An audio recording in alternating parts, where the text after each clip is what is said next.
Alors, bonjour à tous. Dans cet enregistrement, on va voir ensemble comment exploiter toute la puissance du référencement sur Google, le SEO, dans un plan marketing digital B2B. Je vais essayer de vous donner quelques petits conseils que j'ai retenus de mon expérience pour justement votre plan d'action marketing B2B. Alors, la première chose, en fait, c'est que là, on va faire un focus sur le SEO en B2B, mais malheureusement, ça ne suffit pas.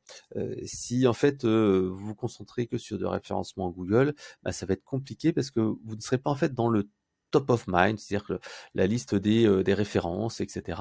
Lorsqu'un prospect en fait va chercher un fournisseur. Ça en fait c'est vraiment essentiel parce que souvent trop de personnes se disent ouais moi je me contente en fait soit de la publicité, donc justement Google Ads, soit en fait du SEO, soit du réseau social, soit du gros hacking, etc. etc.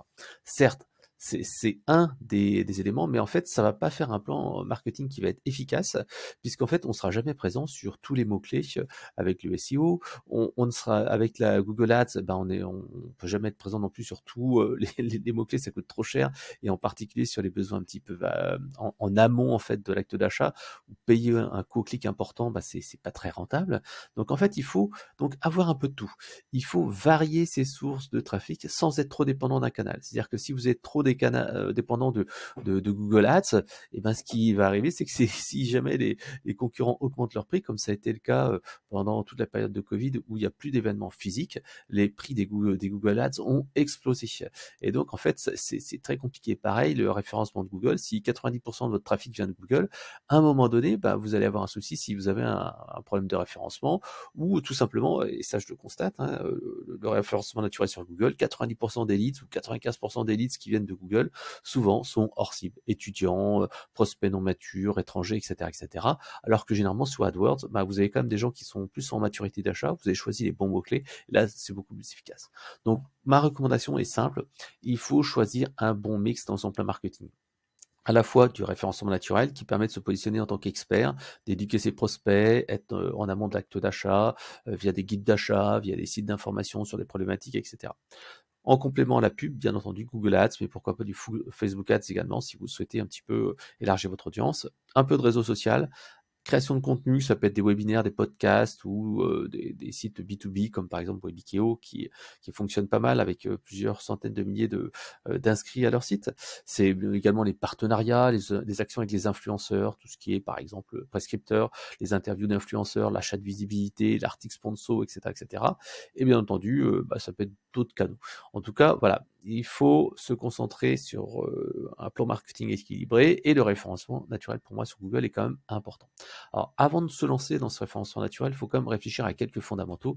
Déjà, c'est euh, quel est en fait vraiment votre positionnement. Ça, c'est vraiment, vraiment important. Si vous n'avez pas réfléchi à votre persona, c'est-à-dire qu'est-ce qui reste, quels sont ses problèmes, euh, quels sont les mots-clés qui tapent, etc., etc., en fait, vous n'allez pas pouvoir mettre un bon référencement en place. Donc, il faut vraiment commencer par ça.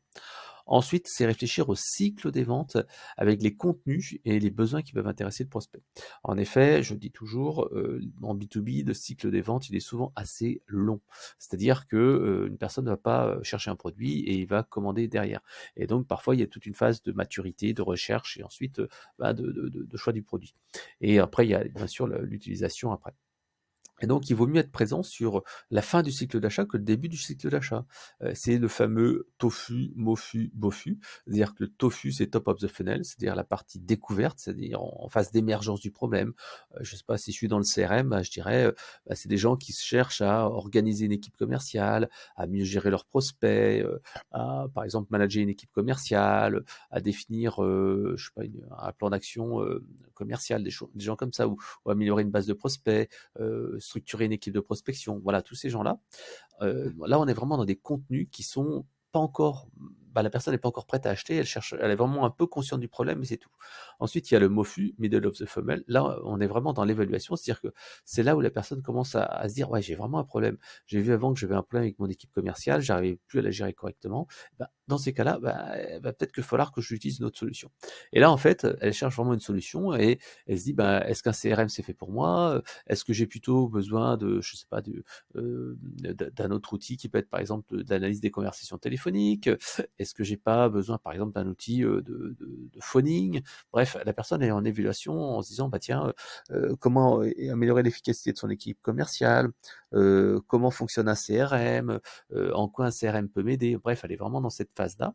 Et à la fin, il y a le beau flux, bottom of the funnel. Funnel, à chaque fois, c'est le tunnel, hein, l'entonnoir des ventes. Et là, on est vraiment dans l'acte d'achat, où la personne recherche à ce moment-là des informations. Ben, par exemple, elle cherche à avoir une démonstration, des témoignages clients, des avis, des comparatifs, un guide d'achat et tout ça. Donc on est vraiment dans des contenus qui sont totalement différents. Le tofu, on est vraiment là pour faire prendre conscience du problème. C'est-à-dire que on va peut-être faire des infographies, on va peut-être mettre des trucs humoristiques. Et puis après, dans le MOFU, là, on va essayer de convaincre le client que votre produit, c'est la bonne solution, avec des livres blancs, des webinaires, des mini-formations, des enquêtes, des quiz et des choses comme ça. Et à la fin, le BOFU, on est vraiment dans quelque chose qui va être là pour inciter la personne à vous faire confiance et passer avec vous, avec des témoignages clients, des comparatifs, etc., comme je le disais. Donc, tout cela, en fait, c'est une stratégie de contenu qu'il faut mettre en place. Comme je le disais, bien sûr, faire un focus au départ sur la fin du cycle d'achat, avec bien sûr en téléchargement vos fiches produits, des cas, des checklists, des démos, etc., etc. Et puis tout en haut, en fait, là, on est vraiment dans la partie éducation avec des guides, des infographies, etc. Sachant qu'on peut aussi essayer de faire des choses un petit peu drôles. Si par exemple vous pouvez faire une vidéo virale, une vidéo humoristique, etc., etc. Ça vous permet en fait de créer des contenus qui sont bien en amont du cycle d'achat, mais qui permettent en fait de toucher un peu plus de volume. Donc une fois qu'on a fait ça, on a un petit peu identifié quel type de contenu on allait pouvoir créer, ben on va pouvoir passer à l'audit de contenu. Parce que avant de créer des contenus, il faut déjà savoir ce qu'il n'y a pas quelque chose à récupérer. Donc généralement, dans les entreprises, dans les disques durs, il y a des fichiers Word, des PDF, des fichiers Excel, des PowerPoint, par exemple des réponses aux appels d'offres, vous des checklists avant de lancer un projet, des choses comme ça, des trucs de qualification. Bref, tous ces trucs-là peuvent vous servir en fait à créer des contenus sans devoir les créer de A à Z, mais en reprenant et les actualisant. Ensuite, vous allez pouvoir définir quels sont les indicateurs clés. Souvent, en référencement, ça va être le trafic du site, le nombre de mots-clés référencés, mais c'est également aussi donc les prospects qui sont générés directement par le référencement. Livre blanc, visite des pages, remplissage de trucs de démo, etc., etc. Donc c'est pour ça que c'est super important de traquer, parce que les personnes peuvent très bien venir de Google Ads, peuvent venir du SEO, peuvent venir des réseaux sociaux, et donc vous devez absolument savoir d'où ça vient. Voilà. Donc là maintenant, on va s'intéresser un peu plus au référencement naturel. Alors, une petite intro en amont, c'est se dire que il y a beaucoup de facteurs qui influencent le référencement naturel. Il y en a beaucoup qui sont au niveau des backlinks, donc des liens qui pointent vers votre site. Il y a tout simplement la qualité du contenu, la récence, les mots-clés utilisés, la précision des contenus, tout ce qui est compatibilité mobile, la rapidité, etc., etc. Bref, le site qui est SSL.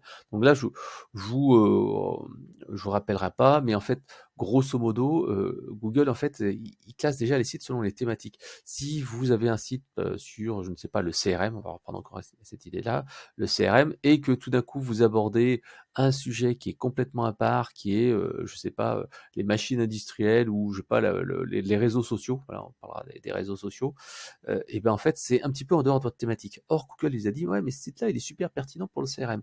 Là il est en train de me parler de TikTok. Il va se dire non mais TikTok, CRM ça n'a rien à voir. Donc forcément il va dire bah non, même si vous avez fait un article long, bah, il y a moins de chances d'être visible parce que votre article est pas dans la thématique qui a été reconnue entre guillemets par Google. Ensuite, il y a bien sûr les sites de référence. Et ben en fait, pour cela, en fait, il identifie les liens qui pointent. Si par exemple vous avez beaucoup de sites internet, beaucoup de partages sur les réseaux sociaux, des choses comme ça, et ben en fait, ça veut dire que c'est un site de qualité, c'est un site qui compte. S'il y a par exemple des sites d'actualité connus, je dis n'importe quoi, mais ça peut être Le Monde, ça peut être le Journal du Net et tout ça qui pointe vers votre site à vous, ils se disent ah ouais mais ce site-là il est connu, c'est pas un petit nanar, c'est pas un site spam, donc ça veut dire quelque chose à ses yeux. L'autre point en fait, c'est que vous devez aussi guider Google pour lui dire hey, voilà ce qui est important dans cet article-là. Et c'est pour ça en fait qu'il faut mettre dans les URL les mots-clés, dans le titre, dans les sous-titres, dans le premier paragraphe, dans la table des matières, dans le texte.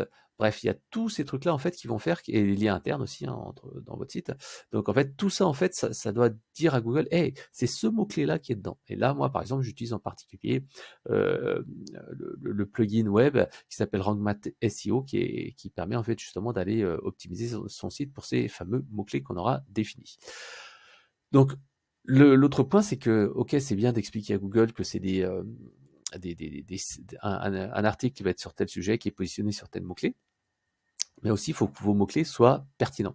Généralement, on dit qu'il faut que ce soit des contenus HIT, c'est-à-dire Expertise, Authority, Trust, donc qui est de l'expertise, de l'autorité et de la confiance. Ça veut dire qu'il faut que les gens restent longtemps sur la page, que l'internaute ne retourne pas sur Google rechercher encore des infos, que les informations soient à jour, qu'il n'y ait pas de lien brisé, etc. Donc ça veut dire que s'il y a un contenu qui est top, que les gens restent longtemps et que c'est contenu de qualité, alors il se dit « Ah ouais, mais ça c'est bien ». Et enfin, il y a tout ce qui est la partie navigation, parce que c'est pas tout de créer du bon contenu, mais si c'est compliqué à lire, si c'est lent à charger, bah forcément Google il n'aime pas. Et c'est là en fait qu'il y a les Core Web Vitals qui sont en fait les indicateurs. Donc vraiment cette logique-là, elle est simple, c'est une logique en entonnoir. Vous avez d'abord la thématique du site, 2, les liens qui pointent, le contenu de qualité, les mots-clés dans la page, la qualité et la précision du contenu et l'optimisation pour la lecture sur le web. Donc on est vraiment sur, comme ça, une descente et si vous n'avez pas tous ces éléments-là, bien sûr, ça va être compliqué. Voilà. Donc ça, c'était la partie SEO. Donc, il y a quelques éléments en fait qui sont importants de reconnaître, c'est que écrire du contenu long, eh ben c'est important. Malgré tout ce que peuvent dire les gens, ils disent ouais les gens lisent plus, les gens n'ont pas le temps de lire, préparent le snack content avec du TikTok, des vidéos, etc. Oui c'est vrai, mais pour Google, lui son objectif c'est de mettre en avant des articles de référence. C'est pas de mettre en place un tout petit truc. C'est pour ça en fait qu'il faut des articles longs, parce que moi d'expérience, je sais que en moins de 500 ou 800 mots, eh ben on fait de la merde. C'est-à-dire qu'on reste en surface sur un contenu. On n'est pas dans des contenus super pertinents. Donc en fait, si on veut créer un contenu de référence, pour moi, il faut un minimum de 1000 mots. Ensuite, il faut du contenu intéressant, et ça, je vous dirai pourquoi. Parce qu'en fait, si la personne ne reste pas longtemps, et si elle se barre, ou si le contenu n'est pas terrible, c'est mauvais pour votre image, donc il faut plus faire ça.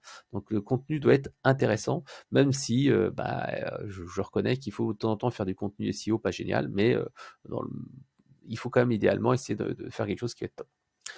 Donc ensuite, il ne faut plus attendre que Google trouve votre contenu, mais il faut vraiment lui dire « Hey, regarde, il y a un truc sympa ». Donc ça veut dire publication sur les réseaux sociaux, lien interne depuis votre site web, lien depuis d'autres sites web, pourquoi pas pousser en fait votre newsletter dessus. Bref, tout ça en fait qui va faire que Google va se dire « Hey, il y a une actualité, il y a quelque chose qui se passe là, donc je vais aller regarder ce truc-là ». Alors, quelques petites astuces. J'en ai parlé de 8 astuces pour améliorer votre SEO en 2022 dès maintenant. Donc la première chose, c'est utiliser les nouveaux termes et le newsjacking. Le newsjacking, qu'est-ce que c'est? C'est essayer d'attraper une tendance à la mode pour tout simplement attirer du trafic. J'en dis un peu plus dans quelques secondes. Il faut savoir autrement sur les mots-clés.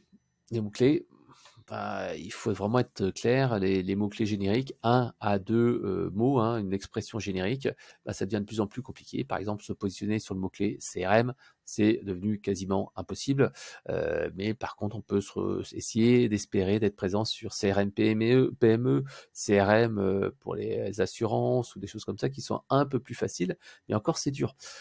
Et donc, si vous voulez être plus fort que vos concurrents sur ces mots-clés un petit peu génériques, à 2 mots, 3 mots, et il faut des contenus plus longs, il faut plus de liens, il faut que les gens passent plus de temps sur la page, etc. etc. Mais en même temps, il est possible aussi d'aller se positionner sur des mots-clés avec moins de volume, mais plus précis. C'est des mots-clés avec 3, 4, 5 expressions, enfin, c'est des expressions avec 3, 4, 5 mots-clés. Ça, c'est un peu plus compliqué, mais il faut essayer de trouver des mots-clés qui sont très pertinents, qui sont proches de l'acte d'achat.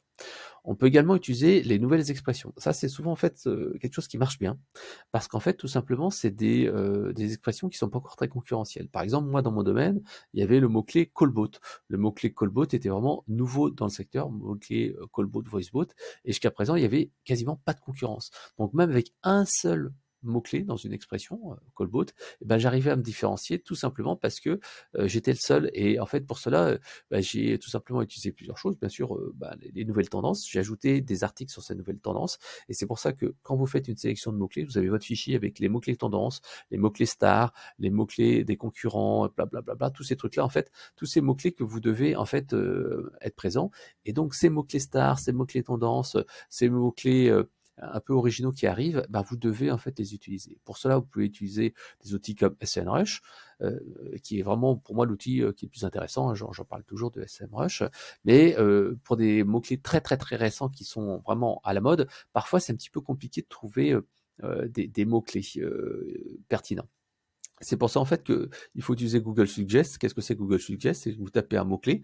Par exemple, vous tapez le mot-clé Callbot dans Google et tout en bas de la page, vous avez les recherches associées. Et ça, c'est Google qui vous les propose.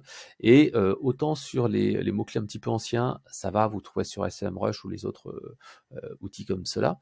Autant en fait pour les mots-clés récents, vous les trouverez pas. Et donc c'est parce qu'ils se mettent pas à jour suffisamment rapidement. Et donc en fait, vous pourrez quand même trouver dans la Google Suggest, eh ben, des idées de mots-clés. Avec, par exemple, si vous tapez Callbot, vous ferez Callbot définition, vous trouverez par exemple chatbot vocal, tous ces trucs-là. Donc vraiment, c'est vraiment intéressant de travailler sur ces actualités saisonnières ou ponctuelles. Par exemple aussi, imaginons qu'il y a une nouvelle loi, un lancement de produit, une nouvelle offre que vous lancez vous, et ben bien entendu, il faut être présent sur ces mots-clés. Mais également, si vous avez par exemple un gros salon thématique, bah, c'est vraiment intéressant de se positionner sur ces mots-clés. Parce que les gens qui vont chercher des infos, par exemple, sur un salon stratégie client, eh ben, ils vont tomber en premier sur le site du salon, mais après, derrière, il y a de fortes chances, en fait, qu'ils tombent sur bah, d'autres personnes qui parlent de ça, soit des sites d'actualité, soit des concurrents. Et en étant présent là-dessus, bah, vous avez la possibilité d'être deuxième, troisième, quatrième dans la liste. Et si vous mettez, tiens, je serai présent au salon stratégie client pour telle conférence, et ben à ce moment-là, vous allez pouvoir les attirer. Voilà, petite astuce. Deuxième astuce, chouchouter vos top articles. Ça aussi, c'est vraiment important parce qu'en fait, Google a une énorme inertie, c'est-à-dire qu'il y a certains articles qui vont rester dans les numéros 1 pendant des mois, voire des années. Et pour éviter qu'ils tombent en désuétude, eh ben, il faut les actualiser régulièrement. Pour identifier ces top articles, ben vous allez tout simplement dans Google Analytics, vous allez dans comportement et vous allez dans contenu du site, toutes les pages, et ensuite vous avez donc toutes les pages qui génèrent tant de trafic, et vous allez tout simplement après comparer. Et vous allez comparer par rapport à l'année dernière. Et comme ça, vous allez voir les pages les plus vues et leur évolution de trafic sur un an. Et s'il y a une base de trafic, ça veut dire que ben, vous devez rebooster ces articles, c'est-à-dire remettre des contenus, supprimer les liens brisés, supprimer les images, supprimer les images inutiles, mais au contraire, ajouter des images, ajouter des vidéos, ajouter du contenu. Alors attention, il ne faut pas non plus trop diluer le contenu, parce que si vous rajoutez trop de contenu, bah, Google, il ne sait plus trop quel est le mot-clé qui est pertinent là-dedans. Donc il faut toujours rester dans la thématique, supprimer les choses qui sont obsolètes et rajouter des contenus frais. Voilà, des phrases, contenus frais, ce que j'appelle du contenu frais, c'est des phrases clés, des paragraphes en plus, et des choses comme ça. Voilà. Conseil numéro 3, mettez de l'humain et votre expertise et racontez de belles histoires. Moi, je dis toujours, en B2B, le contenu corporate où on raconte que des trucs blabla, qui sont pas intéressants, qui sont pas standards, est mort. Il faut vraiment se différencier en apportant de la valeur, c'est-à-dire faire parler son expérience, parler de ses cas pratiques, etc., etc. Les gens veulent vraiment des avis, ils veulent des exemples. Et en fait, il y a une étude qui a été montrée par Backlink Info qui montre que les contenus qui ont du sentiment, c'est-à-dire qui font passer, par exemple, tiens, des émotions, les choses que je ne ferai jamais, il ne faut jamais faire ça, 10 choses à arrêter ou des choses comme ça, et ben en fait sont beaucoup plus vus et donc cliqués sur Google que sur que des contenus un petit peu classiques. Voilà.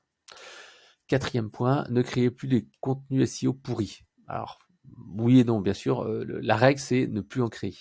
Parce qu'en fait, pendant très longtemps, c'est vrai qu'il suffisait en fait de créer du contenu un petit peu pourri sur des expressions et on était présent. Maintenant, en fait, il y a deux choses, c'est que tout le monde crée du contenu un peu pourri, et donc forcément, s'il est un peu pourri, les contenus qui sont au-dessus du lot attirent plus de visiteurs. Il faut rester les internautes plus longtemps sur la page, donc en fait, vous allez rester plus longtemps visible et donc vous allez monter en premier. Donc ça, c'est la première chose. La deuxième chose, c'est que une personne qui va lire votre contenu, qui va avoir un truc pas terrible, et ben qu'est-ce qui va se passer? Et ben il va se dire mais c'est quoi ce site-là? C'est de la merde, c'est pas de l'expertise, c'est pas intéressant. C'est pour ça en fait qu'il faut vraiment, vraiment, vraiment essayer d'avoir du contenu de qualité. Si vous ne pouvez pas rédiger du contenu de qualité, et ben en fait il y a une technique qui est simple, c'est que vous faites sous-traiter, ou vous rédigez, ou vous faites sous-traiter à un stagiaire, une assistante, etc., un rédacteur externe, un contenu, mais après, ce que vous faites, c'est que tout simplement vous allez le booster. Et moi, c'est ce que je fais régulièrement. Je demande par exemple à mon assistante de me dire, tiens, tu vas me faire un texte sur tel sujet. Et ensuite, je le rebooste. C'est-à-dire que je vais lui dire, tiens, enfin, je vais pas lui dire, c'est moi qui vais prendre son article et je vais ajouter des idées, je vais ajouter des exemples, je vais ajouter de l'émotion, je vais faire tout ça. Voilà. Et donc, en fait, grâce à ça, j'ai un texte de base que je vais ensuite optimiser. Cinquième conseil, recherchez les backlinks gratuits et si nécessaire, achetez avec modération des liens. Là encore une fois, c'est on a beau dire, les liens comptent encore dans un référencement sur Google. Donc si vous avez des liens de qualité qui pointent vers votre site web, ça va améliorer son référencement. Alors comment on va avoir des liens de qualité? Tout simplement, c'est en faisant de très beaux articles et très longs articles. Donc, vous pouvez mentionner les influenceurs dans vos contenus, par exemple mettre une citation, mettre un lien vers un site internet, et après dire à l'influenceur, regarde, je t'ai cité dans l'article, en espérant qu'il le tweete, et bien sûr vous allez le tweeter vous aussi, vous allez le mentionner, le mettre dessus dans vos publications sur les réseaux sociaux. Comme ça, en fait, ça va permettre de faire du lien, pourquoi pas, enfin faire du lien, faire des références, attirer du trafic, etc. Les interviews d'influenceurs pour les inciter après à partager sur leur communauté et pourquoi pas faire un relais sur leur site web. Nouer des relations personnelles avec des influenceurs, par exemple, ça peut être les rencontrer, les inviter à bouffer, les rencontrer lors d'événements physiques, leur proposer de contribuer à un blog, enfin bref, voilà. Moi, régulièrement, j'interviewe des influenceurs et des influenceuses sur mon blog et ça me permet de les taguer sur les réseaux sociaux, ça me permet d'apporter de la valeur ajoutée avec des contenus qui sont un peu différents que ce que je fais moi d'habitude. Et bien entendu, c'est un gage de visibilité parce qu'après, j'ai des liens qui pointent vers ces différents articles. Après, bien sûr, sur les contenus viraux, vous avez tout ce qui est enquête, infographie, dessin, cartoon, illustration. Tous ces trucs-là, en fait, contribuent en fait à avoir du contenu qui est original, qu'on ne voit pas ailleurs et qui vont vous permettre de générer des backlinks, des liens entrant vers, enfin des liens qui pointent vers votre site web. Là, par exemple, il y a 2 ans de ça, on avait fait une étude sur le domaine de la banque mutuelle assurance et on avait été repris par pas mal d'entreprises dans le domaine de l'assurance et bim, ça avait tout simplement permis en fait d'avoir des liens qui pointaient sur le site et donc d'améliorer le positionnement du site. Si vous souhaitez aller plus loin là-dessus, il est possible aussi d'analyser les blogs, les sites d'actualité de votre thématique qui ont des liens brisés. Et en fait, pour cela, vous avez un site qui s'appelle Ahrefs, donc c'est un concurrent de SEMrush, donc Ahrefs, qui permet en fait tout simplement d'identifier sur un site les liens brisés et de dire ah tiens, sur tel article, il y a un lien qui marche plus, si vous voulez, tiens, il faut le remplacer par tel truc, et moi je peux vous proposer aussi de rajouter telle chose. Voilà. Donc vous proposez à la personne qui a un blog, un site web, un forum, un site d'actu, de supprimer le lien brisé de son site internet et si ça l'intéresse, de contribuer à un article de blog ou ajouter quelques lignes dans cet article-là, le mettre à jour et bien sûr mettre un lien vers votre site web. Après, ça peut aussi se faire d'autres manières. Vous pouvez payer des articles sponsorisés, vous pouvez également acheter des articles sur des plateformes comme Rocket League ou Getfluence. 6e point, faites une recherche documentaire. Alors ça, c'est vraiment essentiel. Je vous ai dit tout à l'heure qu'on pouvait plus faire du contenu pourri. Et donc, en fait, un article doit être un article de référence. Donc, pour cela, en fait, il faut travailler en interne et trouver ses bonnes idées. Mais en fait, on n'a jamais le monopole des bonnes idées. Donc, moi, ce que je recommande toujours, c'est faire une recherche documentaire. Une recherche documentaire, ce n'est pas voler. C'est-à-dire que vous n'allez pas essayer de pomper des articles. C'est-à-dire que vous allez d'abord commencer à créer votre article avec vos propres contenus. Et en fait, une fois que vous avez fait ça, vous dites, tiens, est-ce que j'ai pas oublié quelque chose? Et vous allez taper quelques mots-clés en français, en anglais, etc. Et vous allez dire, ah tiens, ouais, voilà un article, ah j'ai oublié ça, ah j'ai oublié ça. Et vous allez compléter votre contenu. Bien entendu, ça ne veut pas dire pomper, je le dis bien. Si vous faites du copier, de la traduction, etc., non. Il faut vraiment ajouter vos idées et quand vous trouvez des idées externes, c'est ajouter votre propre patte. De même, ne reprenez pas les photos, les images qui ne sont pas à vous, bien entendu. Après, en fait, il y a quelques outils qui peuvent vous aider aussi pour rédiger plus rapidement, et ça, c'est mon conseil numéro 7. Il y a les outils de reconnaissance vocale qui permettent de transformer la voix en parole, enfin la voix en texte, comme par exemple Trint, mais également vous avez Google Docs. Il y a des outils assez sympas qui vous permettent de suggérer des idées de mots-clés intégrés dans le texte, comme par exemple SEO Writing Assistant de SEMrush ou 1.fr. Donc bien sûr, tout ce qui est rédacteur offshore que vous pouvez utiliser. Si vous faites vous-même vos textes, utilisez les outils en ligne qui vous permettent d'apprendre à taper plus vite. Plus vous taperez vite au clavier, plus vous ferez du contenu. Donc par exemple, il y a Typing Club, il y a Agile Fingers qui existent et qui vous permettent en fait comme ça d'aller apprendre à taper au clavier. Utilisez aussi la méthode Pomodoro. Fixez-vous en fait du temps sans être distrait pour écrire vos contenus et surtout, fixez-vous une date maximum, enfin une heure maximum pour remettre ou finir votre article parce qu'autrement vous allez écrire un article très long et vous allez le remettre, vous allez toujours vous dire ah non bah je finirai demain. Non, il faut vous dire tiens je finis ce soir et ça vous oblige en fait à le terminer. Également, utiliser des plans, des trames d'articles. Il y a toujours en fait des petits articles, des plans. Plus vous allez passer du temps à définir votre plan détaillé au départ, avec ce que vous allez dire, ce que vous allez faire, plus vous allez gagner du temps parce que vous allez éliminer les idées inintéressantes, vous n'allez pas écrire de contenu qui va être hors sujet. Donc un mini plan, c'est quelque chose qui est important. Voilà. Autrement, bien sûr, utilisez aussi tout ce qui est synonyme, tout ce qui est correcteur d'orthographe comme Scrivens, synonyme.com, etc., etc. Et bien entendu, enfin, utilisez des petits plugins pour gagner du temps. Par exemple, WP Table of Contents qui permet de créer des sommaires automatiques. Voilà. En complément, dites-vous que plus vous allez rédiger du texte, mieux vous allez rédiger, parce que plus on crée du contenu, plus tout simplement en fait on a l'habitude. Mais faites un effort quand même à essayer de corriger votre orthographe, parce que si vous écrivez sans vous relire, etc., bah, ça va pas être génial. Il faut vraiment essayer de travailler là-dessus et se relire régulièrement. Donc écrivez aussi vos contenus d'une traite. Moi je dis toujours, ne faites pas de la mise en forme en même temps que vous écrivez. Écrivez au kilomètre. Et une fois que vous avez écrit au kilomètre, là vous faites de la mise en forme, là vous faites des puces, des numéros, etc., etc. Mais au départ, il faut vraiment corriger. Moi, ce que je fais, c'est que généralement, j'écris sur Google Docs ou Word, et une fois que j'ai écrit mon texte, je fais un copier-coller parce qu'il y a le correcteur d'orthographe intégré qui peut m'aider, etc., etc. De même, comme je disais, la méthode Pomodoro, c'est se concentrer sur son contenu. Ne papillonnez pas. Ne mettez pas, par exemple, une musique de fond. Ne regardez pas un reportage en même temps. Mais fixez-vous une date, par exemple 1 heure, 2 heures, 3 heures, ou 4 heures parfois, si vous voulez vraiment écrire un contenu de top du top, mais mettez-vous comme ça un timing et faites que ça. Accordez-vous un maximum de temps là-dessus. Par contre, comme je disais, fixez-vous une limite, hein, ne mettez pas, par exemple, 2 jours, 3 jours, 4 heures, 5 heures, 10 heures à écrire un article. Pourquoi? Parce qu'en fait, c'est trop aléatoire. Vous pouvez très bien écrire un super article de 10 000 mots et finalement, il aura 0 trafic, ce qui m'est déjà arrivé, alors que des articles de 1000 mots, parfois sont meilleurs. Donc voilà. Le dernier point, c'est tuer les pages zombies et décapiter les mauvais géants. Alors, qu'est-ce que ça veut dire? Les pages zombies, c'est tout simplement dans vos articles de blog où il y a beaucoup de contenu, beaucoup de mots, par exemple 1000 mots, 2000 mots, et en fait, ça génère très peu ou pas de trafic. Donc, dans ces cas-là, il y a un problème. C'est-à-dire que c'est les mots-clés qui ont été sélectionnés qui ne sont pas les bons, c'est le texte qui est pas bon, c'est les backlinks qui sont pas bons. Donc, identifiez ces pages-là, soit vous les réécrivez, vous refaites des liens, vous les actualisez, etc. Soit en fait, vous dites, non, ce contenu-là, il est nul, et je vais le prendre et je vais le mettre ailleurs. Par exemple, je vais l'actualiser, je vais mettre sur une autre page et je fais une redirection.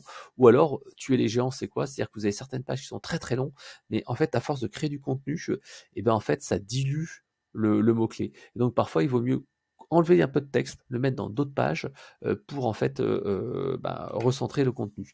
C'est typiquement le cas si par exemple vous avez fait un livre blanc et que vous avez pris tout le livre blanc de A à Z. Ça m'est déjà arrivé de prendre des livres blancs et d'écrire des articles comme ça de 5000 ou 10 000 mots, et en fait c'était trop. C'était trop. Il fallait en fait que je recoupe ce grand article de 10 000 mots en 2-3 articles de 3 000, 4 000, 5 000 mots. Et grâce à ça, en fait, ça permettait d'avoir 3 mots-clés avec des expressions qui sont beaucoup plus centrées sur les différents contenus. Et donc, c'était beaucoup plus efficace. Voilà. Et après, bien entendu, n'hésitez pas à analyser tous vos contenus avec, bien sûr, la Google Search Console ou Google Analytics. Si vous ne savez pas comment fonctionne la Google Search Console, c'est quelque chose qui est livré par Google et qui permet d'analyser, en fait, d'avoir le point de vue de Google sur votre site. Et tapez Google Search Console et conseil marketing. Donc, tapez dans Google, Google Search Console, conseil marketing, et vous aurez le mode d'emploi avec les rapports idéaux à utiliser. Allez, j'espère que ce contenu vous a aidé. À très bientôt. Bye bye.